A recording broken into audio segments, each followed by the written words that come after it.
Вестите на Сител. Во студиото со вас, Маријан Ников.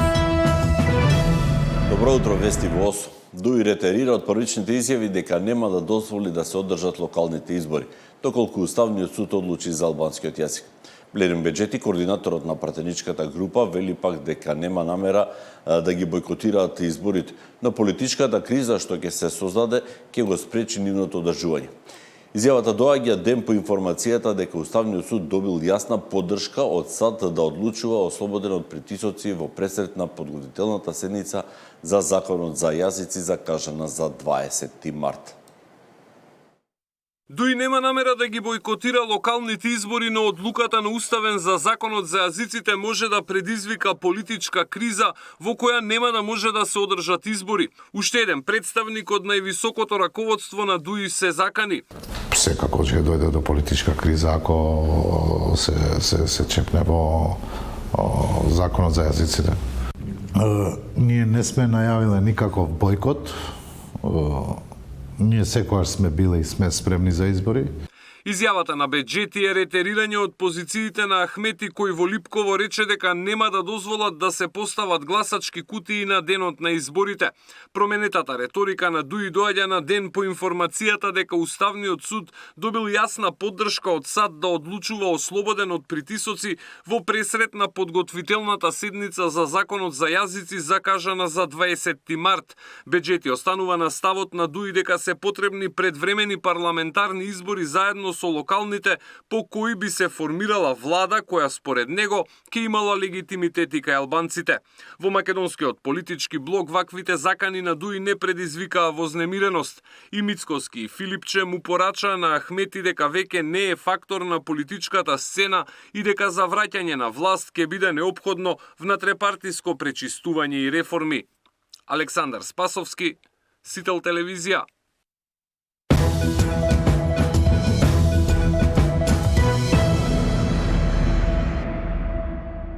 Министерот за дигитална трансформација Стефан Андоновски, кој гостуваше во дневникот на Сител во тема на денот, зборуваше за тоа кога сите услуги ќе бидат целосно дигитализирани.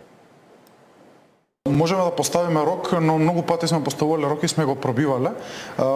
Поентата во моментот Македонија е лидер во регионот по бројот на дигитални и на електронски услуги, но за жал се тргнало од погрешна стратегија да се дигитализираат услугите што биле најлесни за дигитализација, а не услугите кои што граѓаните најмногу ги употребуваат. Нашиот фокус сега е да одиме во два правци. Едниот правец е да ги дигитализираме услугите што граѓаните најмногу им се потребни, најмногу ги користат, за да ја поткренеме свесноста дека постојат вакви електронски услуги и секако паралелно со тоа да одиме со оние институции кои што се најподготвени за брза дигитализација на нивните услуги.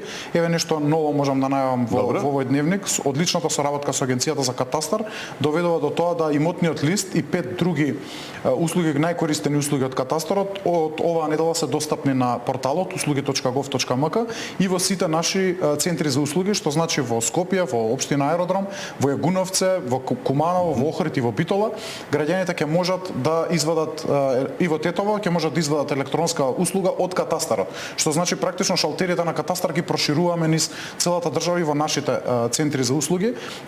Извод од катастарски план, промени, предбележување, така натаму, тие се најкористените. Мислам дека во наредниот период и сите услуги кои што катастарот веќе ги нуди електронски ќе успееме да ги закачиме. Тоа значи дека нема да им треба хард копи или документ. Токму така со измените. Дека ќе биде тоа со дигитален печат, дигитален жиг, подпис. Тоа е идејата.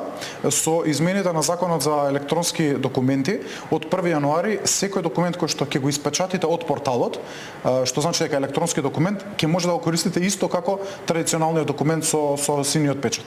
Што значи дека овие документи имаат свој електронски печат, електронски подпис, времен жиг, кој што точно утврдува кој го произвел документот, кој го потпишува и во кое време.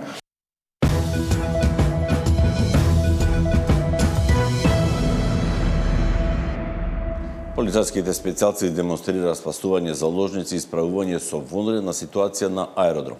Вистинска заложничка криза на Скопскиот аеродром досега немало, но според првиот човек на БЈБ, специјалците се подготвени за вакви реални закани доколку се случат.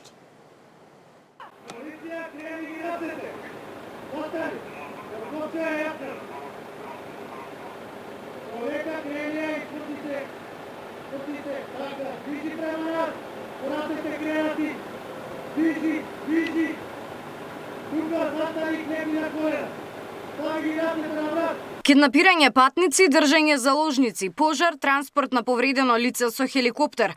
Надлежните служби денеска ја тестираа подготвеноста на македонските специјалци за справување со вонредни состојби преку симулацијска вежба.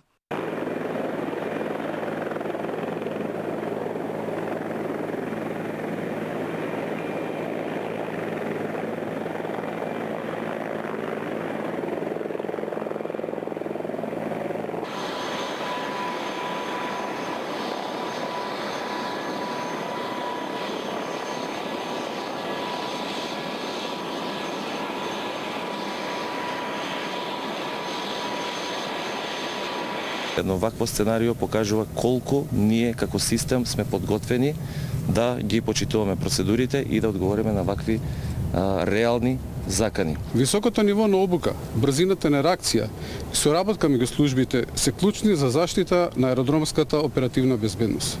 Реално заложничка криза на Скопскиот аеродром досега немало, деците на првиот човек на БЈБ, но сепак тврди дека специјалците се подготвени за вакви реални закани кои може да се случат. Вакво сценарио од поголем обем, барем во годините во кои што имаат институционална меморија, досега не се случило.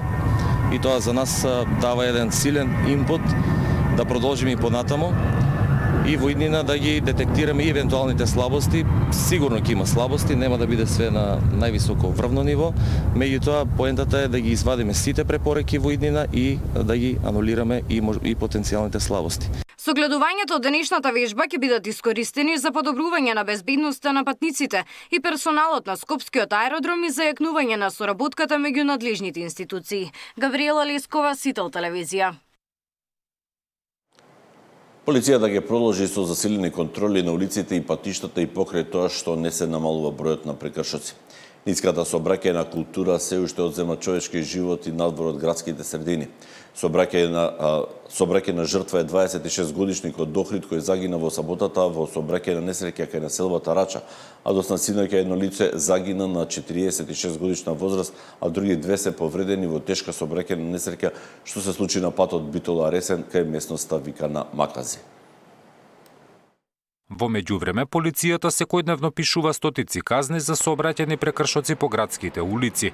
Најчести се возење во алкохолизирана состојба, непропуштање пешаци, управување возило без дозвола, пречекорување на дозволената брзина.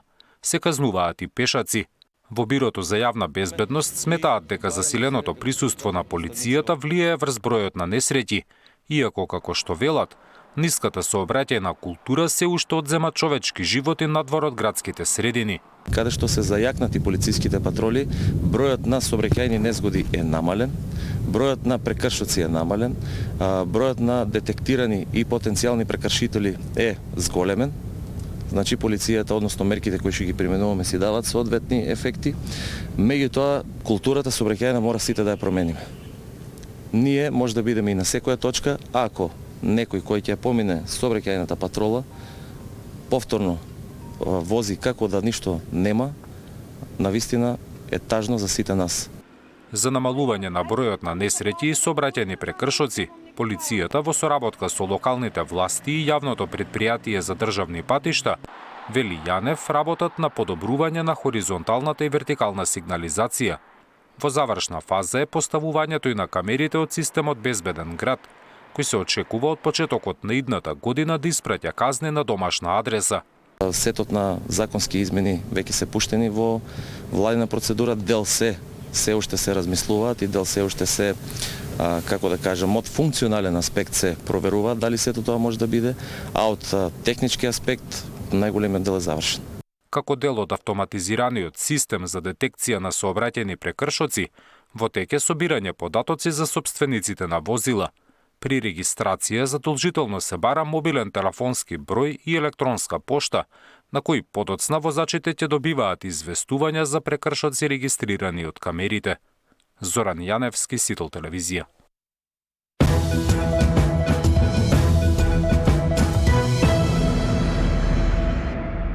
Нема пауза од надпревари за машката ракометна репрезентација на Македонија. И по настапот на светското